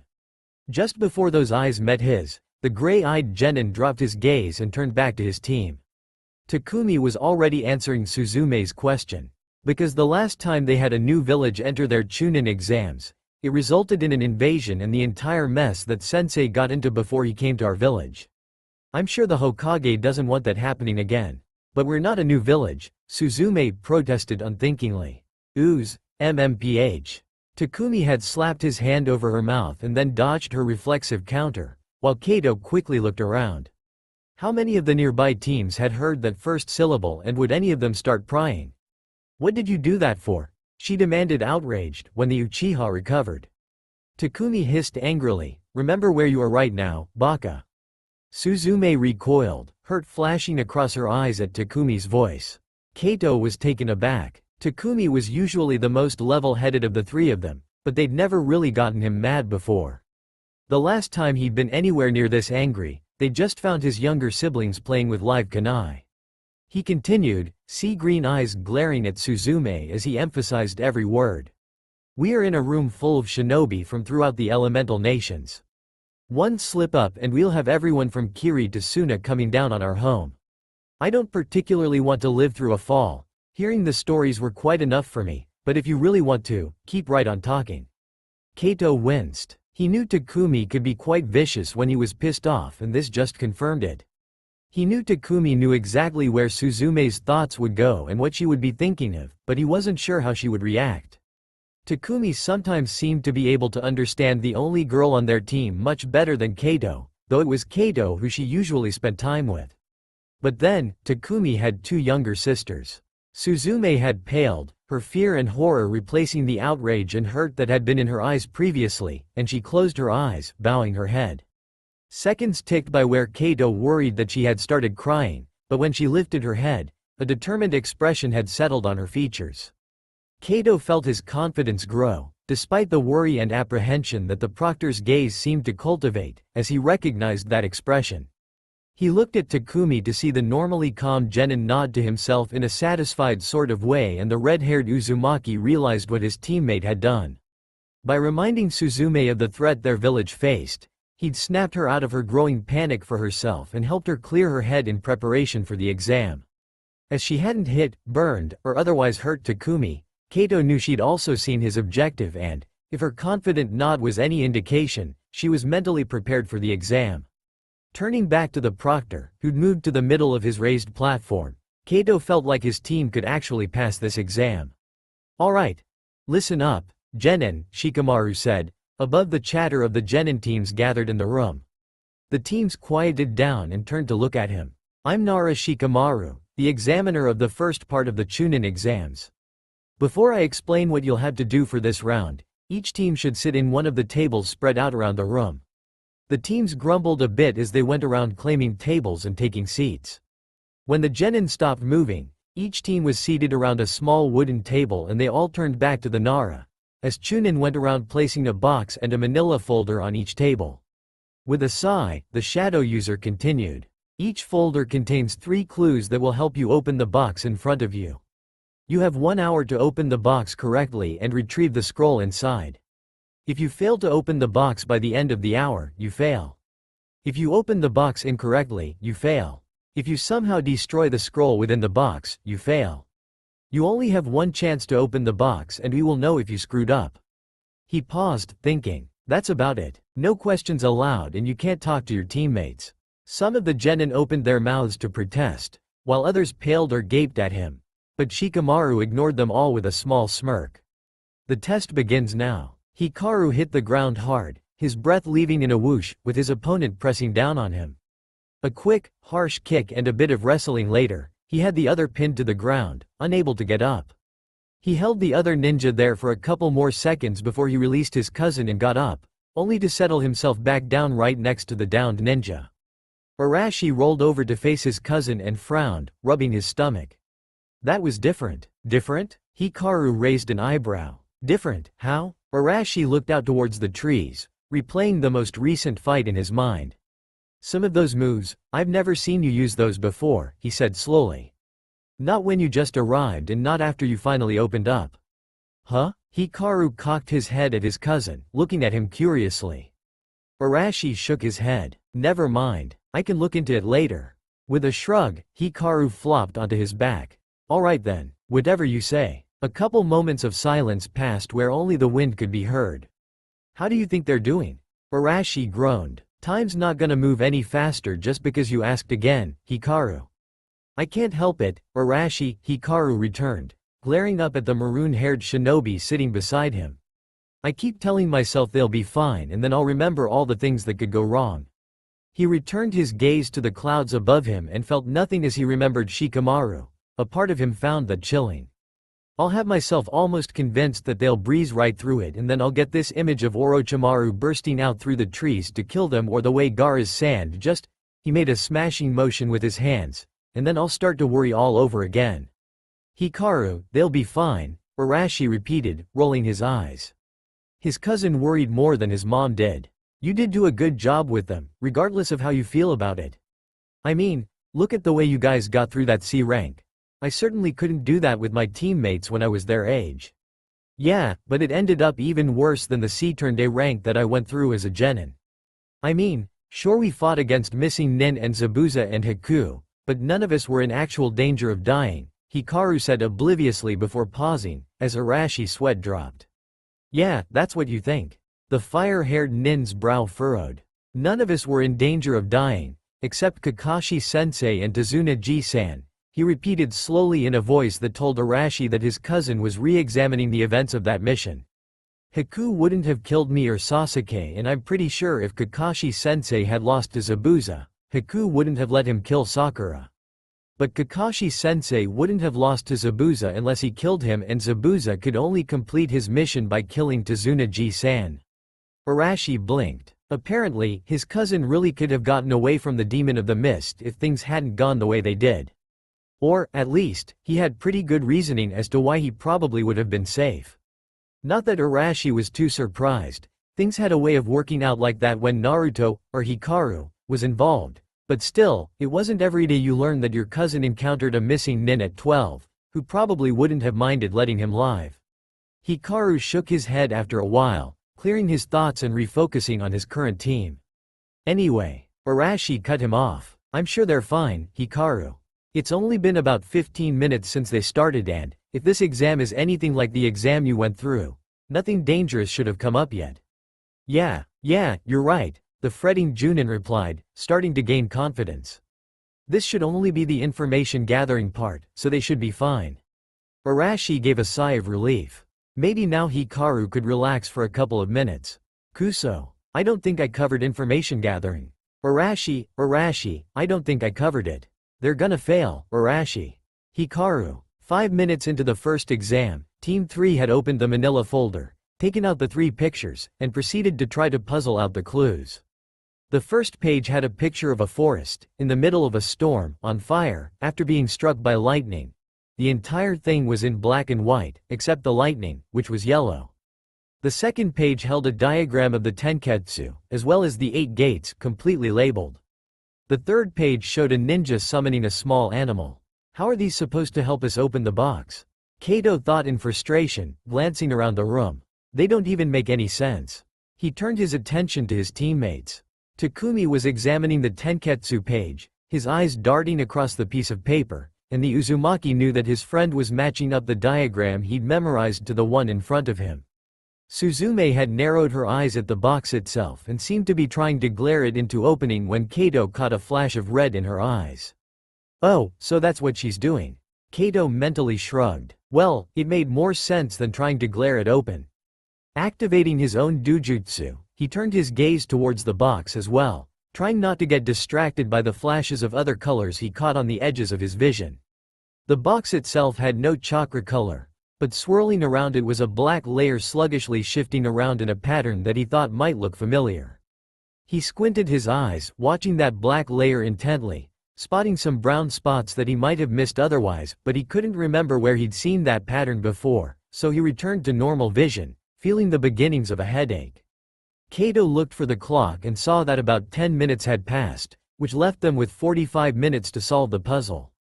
Another scan of the room showed that none of the other teams had tried to open their boxes yet, so Kato decided that he'd put his head down for a second.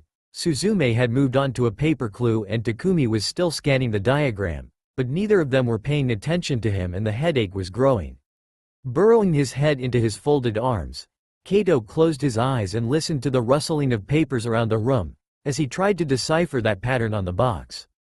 Suzume had been paying attention when Kato decided to look like he was taking a nap, but she'd also felt when he'd activated his dujutsu and she knew it would give him a headache. She remembered hearing Hikaru sensei and Arashi senpai warning him against using the dujutsu when there were a lot of other shinobi because the dujutsu was based on color and too much color could give the user a headache. The young Uchiha was glad her dujutsu didn't do that, though she did envy that he could access it without having to go through anything. Refocusing on the task before her, she couldn't help the frustrated sigh that gave it the picture in front of her. It was just a picture of a forest being blown about during a storm. The trees were leaning to the right, the rain was falling at a slant, there was a fire in the trees, there were mountains in the background, and that yellow bolt of lightning, the only spot of color on the page. What the hell was that supposed to mean anyway? And why would someone draw out the gusts of wind? She assumed it was some kid who added to the picture because everything else was pretty realistic, except those gusts of wind. She leaned back in her seat, placing the picture on the table, and stared at it. Why would they give them a picture of a forest during a storm? How was that supposed to help them open up a box? She huffed, glancing around the room with the slim hope that there was a hint around somewhere. It was a pretty normal classroom, reminiscent of the one she spent her schooling days in before she got paired up with the two boys who would be her teammates. There was the chalkboard in the front, the open space for the teacher, the windows for the taunting view, the map of the elemental countries. Suzume looked back at the map and then looked down at the picture. It's not a coincidence, is it, for the picture to specifically show that scene, she thought, eyes darting back to the map and then to the picture again, matching the elements she saw on the map to the ones on the page. Mizu, water, the rain falling slanted. Tsuchi, earth, the black horizontal streaks and waves. K's, wind, the funny gusts she'd thought a child had drawn. Hai, fire, the fire formed from the lightning strike. And Kaminari, thunder, where the raikage could be found. The 5 elements that most jutsu could be assigned to. Was Raiden a clue that would help them open the box? Suzume looked at her teammates and was about to speak when she stopped herself. She couldn't talk to Takumi or Kato about what she'd just found out and, she was starting to realize, they couldn't discuss their puzzles or their answers with each other. How were they supposed to communicate what they'd found? There were no other pieces of paper and, besides, they had nothing to write with. Hikaru sensei hadn't gotten around to teaching them his series of hand signs yet, since they hadn't really needed them and now she was really regretting it. She was going to have to try to pass on her information before they ran out of time. She had just turned to nudge Kato up when Takumi gasped and finally looked away from his paper. The sea green-eyed genin had spent the past 20 minutes going over each and every single point on the diagram to check that it was right. He'd been studying Iryojutsu on the side and one of the things he'd memorized at the beginning had been the Tenketsu diagram. So, he'd matched up every point with the diagram he'd memorized and caught a change in the labeling manner of certain points. He'd focused on those ones individually, trying to figure out why they'd been changed, but he could find no reason to connect them all. But when he looked at all the points together with the rest of the body, It basically told them which pathways they had to push chakra through to create a certain handprint. Was that the clue that this paper indicated? A handprint that would unlock or help unlock the box? The others hopefully had some ideas, so Takumi looked up to check on his teammates, not realizing that he'd gasped when it all fell together. Kato was blinking at him, as though he'd just woken up, rubbing his elbow with a slight furrow between his eyes, and Takumi couldn't help raising an eyebrow at him. The Uzumaki shrugged with a slight grimace, telling Takumi that he'd accidentally fallen asleep. Takumi looked at Suzume to find her leaning back in her chair, taking deep breaths. When he raised a questioning eyebrow at her, she glared at him briefly, before imitating a silent gasp and looking pointedly at him. Takumi could feel himself starting to flush when he realized what she meant, and he gave her a sheepish look, hoping that she would interpret it as an apology and accept it. When she shrugged and passed her page over to him, he was relieved. After that and his earlier harsh words, he feared she might not be in the mood to forgive him, but he was glad to see that he hadn't needed to worry. He looked down at the picture she slid in front of him and recognized the page with the forest and a storm on it. He tilted his head to the side in question and she tapped the lightning bolt. He didn't get it and drew a question mark in the air to show her he was still confused. She rolled her eyes at him and shoved the paper towards Kato, who had shaken his head, glanced around the room, and checked the clock to see how long he'd been asleep or dozing.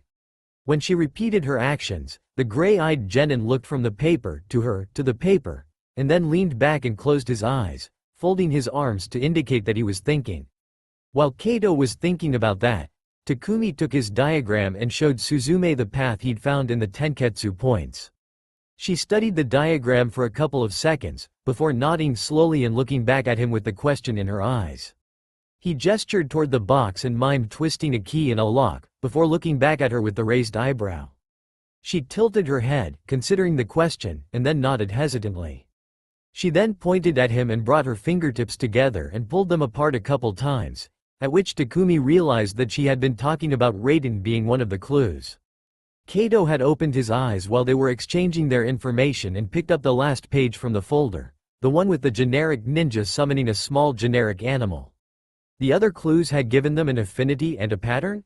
Shape? Was the key for the box a jutsu? And if it was, how was Kachiyose no Jutsu, too, supposed to help them? He passed the picture to Suzume and stared at the box, thinking about what they did have. Lightning and a chakra pattern. One he didn't know or recognize from any jutsu he'd heard about, used, or seen. So, maybe it wasn't a jutsu at all? But then why would they have an affinity and a pattern? Frustrated, he buried his head in his hands, though he did make sure not to lie on the table. He didn't want to fall asleep again. What did he know about Kachiyose no Jutsu? It was the result of a contract between the shinobi and the whatever was being summoned. It involved blood and chakra, and different amounts of chakra resulted in different whatever's being summoned. Kato straightened as he figured it out.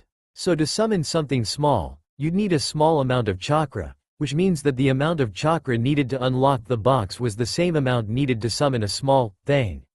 But when he tried to fit all three parts together, it made no sense.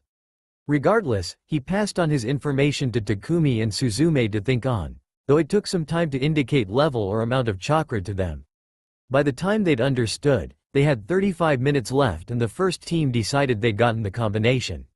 Shikamaru had practically fallen asleep 5 minutes into the exam and left the Chunin to deal with the genin teams. Of course, considering the fact that the other villages remembered Morino Ibiki's reign as proctor, there really was almost no reason for the Chunin to watch over them. However, some, if not all, of the Chunin currently in the room were suddenly quite glad to have been assigned Chunin exam duty this year. Why? Some of the colleagues will ask afterwards. Because when Shikamaru set up the box puzzles, he modeled the consequences of an incorrect combination after his missing friend and ditching buddy. That being the case, the first team that tried to enter what they thought was the correct combination had had their box blow up in their face with a large cloud of purple smoke. As the smoke dispersed, that genin team was revealed to have gained sunglasses, a dusting of purple powder, and the hairdo of someone who had just been driving 200 miles an hour. When they tried to rub the powder off, it only made their hands and clothes purple. The team was shooed out of the room and told that the color would come off with a shower in their home country. The shadow user hadn't seemed to move an inch during the entire debacle, but a single brown eye closed as a satisfied smile settled on his face. "This one's for you, Naruto." Taka was quite annoyed at the moment. He'd been looking forward to spending the day with his cousin and their mutual acquaintances, as today was supposed to be his day off. The most strenuous thing he was supposed to be doing was calming down the two of their group who had taken on genin and whose genin were currently in a room with Shikamaru, trying to solve a puzzle. Godem-sama, however, had called for him before he could meet up with them, and now he was making sure that there was no suspicious activity occurring while everyone's attention was on the academy and the genin inside. So far, he'd seen nothing. It was just an ordinary day in Konoha. He was about to take off for the Hokage Tower, this being his last stop before he could pass this job to the next person, when he noticed the two Junin, supposedly from Nami, sitting together in a clearing. One of them appeared to be panicking, while the other was trying half-heartedly to calm him down. Curious, the Falcon made his way over to see if he could hear anything of interest. "They'll be fine, Hikaru. Don't worry so much. But what if they don't make it past this round? They'll be upset and then I'll have to deal with them during training. And then if they do, how do you think they'll do on the next round?" The Junin put his head in his hands and groaned. "I never realized taking on a genin team would be this stressful." The other Junin laughed. "That's 'cause you didn't think when you took them on. He just asked and you said yes." Shortly after, the two Junin began discussing other trivial things and Taka left to report to the Hokage. As he jumped across the rooftops, he wondered, was it odd that he felt as though they'd known he was there? Shaking his head, he dismissed the thought. He was Anbu and they were Junin. That was all there was to it. 20 minutes later, 12 more teams had either forfeited or entered the wrong combination and Team 3 had started to panic. They only had 15 minutes left and, since every team that left or messed up became a distraction, they still hadn't figured out what the 3 clues meant. They frantically ran through lists of jutsu that they knew in an effort to figure out what those 3 clues together meant, but nothing fit. Another explosion indicated another team failing and they barely gave the prank team a glance before turning back to the box. At 12 minutes to go, 3 teams successfully opened their boxes and 3 of the Chunin had gone over to give them the next instructions, while another 4 had messed up or left. At 10, 5 more teams opened their boxes and only 2 were kicked out. 8 more minutes and Kato silently suggested they separate the clues and use them to unlock the box at the same time. 7 minutes and another 2 teams passed, 1 was kicked out, and the 3 clues had been distributed. 6 minutes and the 3 genin looked at each other. It was all or nothing. With 5 minutes left on the clock, Suzume channeled Raiden as Takumi shaped it and Kato directed a small amount towards the box. And it clicked open. They were moving on to the second round. Before they could make any other movements, a Chunin appeared at their table. "Keep quiet, kids. You may have opened the box, but the round is still going. If you talk, you can still be thrown out." His words dampened their enthusiasm a little, but they were still giddy. They'd made it. Suzume reached out to grab the scroll, but a word from the Chunin stopped her. "I wouldn't do that yet, kid. They're still set to self-destruct, if time's not up." Pouting, she pulled back her hand, but she couldn't hold the pout for long anyway. It was a relief that they would be moving on and the sudden release of tension buoyed their mood for the remaining time. Once the 5 minutes were up, the proctor stood up again, looking like he just woke up from a nap. "So, 48 of you are still in the room, huh?" He shrugged. Good job passing the first round." The genin turned to their teammates in relief and started muttering to each other. "You got another 2 to go." The genin collectively groaned or sighed at the reminder, while the Chunin chuckled darkly. Anyway, the Junin continued, "One, and only one, member from each team may now pick up their scroll." The genin teams gave each other nervous looks. The way the proctor spoke was a bit ominous. Cautiously, one member of each team reached out for the scroll. As soon as one member from each team held the scroll in his or her hand, Shikamaru activated the seals on the scrolls and that member disappeared in a cloud of smoke. The genin teams jumped to their feet, yelling for their teammates or at the Junin and Chunin that watched them, amused, as they demanded to know what happened and where they had gone. Once they had settled down some, the genin received one reply. "That's what you'll have to find out." Takumi crouched in his cloud of smoke, left hand holding a trio of kunai, while his right hand held the scroll. His eyes darted around, immediately registering the loss of his teammates, and he tensed. This had better be part of the exam, he thought, as his hand tightened around the kunai and he channeled his chakra into them.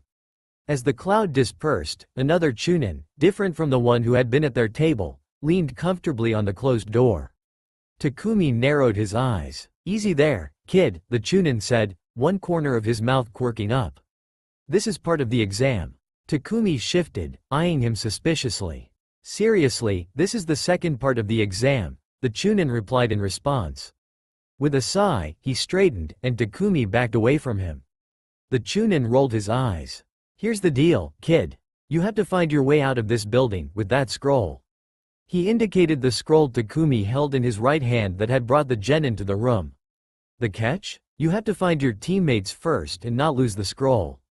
They'll be coming in from one of the entrances, which will be locked behind them. There's only one way out and your team must be complete with that scroll. This is the dangerous part. Genin will be killed during this part, and once that happens, you're out of the running. You have 3 days. Good luck." And he disappeared in another cloud of smoke. Takumi held his position for a few more seconds, listening for any other sounds. Hearing none, he took off his jacket, unstrapped the scroll he'd hidden on his back, and replaced with the exams. He shrugged his jacket back on and slid his scroll into his pocket. That finished, he crept to the door, eased it open, and slipped into the dark corridors. It was time to find his team. Suzume and Kato were shifting impatiently in front of their assigned door. It had already been almost 15 minutes since Takumi had disappeared in a cloud of smoke in the testing room. They, along with the other 30 genin, had milled about, worried, for 5 whole minutes before their next proctor had arrived. There had been a brief moment where Suzume and Kato merely stared at their proctor, recognizing him from Hikaru sensei's stories and from the bingo book they'd been shown. Hitaki Kakashi, the only known non-Uchiha that had the Sharingan, one of only 3 Sharingan users left in the elemental countries. Sharingan no Kakashi, rumored to have copied 1,000 jutsu, a retired Anbu member, and their sensei's sensei. But their awe was quickly overcome by their worry for Takumi, so they sat quietly and listened closely to the rules for the next round. As soon as they were led to the building, they snatched the closest entrance they could, only to be told that each team had been assigned one. Reluctantly, they moved to their assigned door and were waiting impatiently for the signal to begin. They kept glancing at the Chunin who stood watching them in amusement, as he listened to the radio in his ear. With a smirk, he said, "Go on. Your friend's already on the move," and they were gone, already forgetting that this was an exam. They had a friend to find. THSTA all for now. If you enjoy, then please like, share and do comments.